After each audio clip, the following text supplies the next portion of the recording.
Bonjour à vous. Transmuter les émotions. Encore une fois, inspiration liée à une séance. Transmuter les émotions, pourquoi? Parce qu'en fait, chaque émotion invite à une action pour regagner la joie. Et en même temps, l'émotion peut être déployer une puissance en fait. On prend l'exemple par exemple de la tristesse. Donc quand je me connecte à l'émotion de la tristesse, quel est le pendant, quel est l'antidote en fait de la tristesse? Comment sortir de la tristesse? En fait, là, je vois une force qui va aller chercher au fond du puits de la ressource, de l'énergie, le meilleur de soi pour justement le mettre en exergue. Ça fait vraiment, la tristesse peut mettre en exergue le meilleur de soi, des trésors en fait. Ça va aller chercher des trésors justement comme la compassion, l'empathie, comme la paix, enfin, la paix retrouvée, quelque chose envers soi, quelque chose qui va faire prendre soin de soi aussi, puisqu'on va aller chercher dans l'énergie yin des trésors, des ressources pour justement se protéger. Donc ça, la tristesse peut engendrer, donc justement, peut aider, la tristesse transmutée peut amener à déployer des ressources de trésors, mais vis-à-vis de soi-même aussi et vis-à-vis de l'humanité, puisque quand on œuvre pour soi, on œuvre pour les autres aussi. Donc je trouve intéressant de voir ça. Si par exemple on prend la peur quand elle est transmutée, en fait, donc la peur vient aussi de phénomènes extérieurs, des scénarios qu'on a inventés, donc qui pourraient à nous arriver, mais c'est pas encore arrivé. La peur, elle nous invite en fait à nous recentrer sur nous.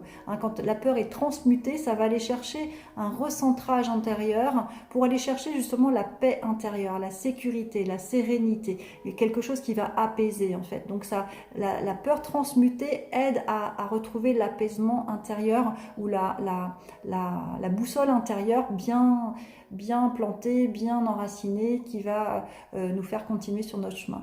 Si on va voir la colère va aider, une fois transmutée, va aider à aller chercher du courage, transformer la colère en, comme on dit, en niaque, en quelque chose qui va nous envoyer du courage, qui va nous amener à aller déployer une force qu'on ira chercher grâce à la colère. La colère, c'est une énergie qui monte. Donc grâce à la colère, en fait, on va profiter d'être sur cette énergie au lieu d'aller la déverser de manière n'importe comment en fait. On peut aussi la cibler sur ok, puisque tu me dis ça, je vais utiliser cette énergie de colère pour aller faire atteindre mon but. Donc la colère peut transmettre le courage.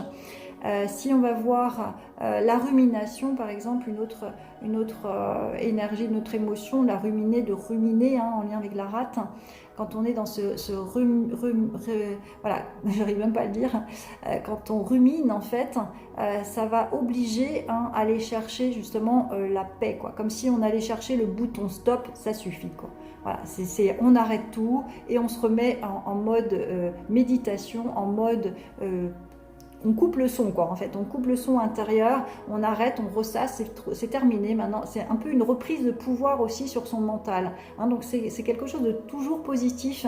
La transmutation aide en fait à changer l'émotion dite négative en allant en allant la transformer pour justement atteindre un autre état qui sera beaucoup plus intéressant pour nous, pour soi et pour les autres aussi.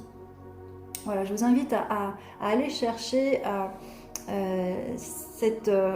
transmuter en fait l'émotion et en faire quelque chose de positif qui va être beaucoup plus à vous aider dans votre avancée que à vous maintenir dans l'émotion, sachant qu'une émotion qui stagne, ça crée la maladie.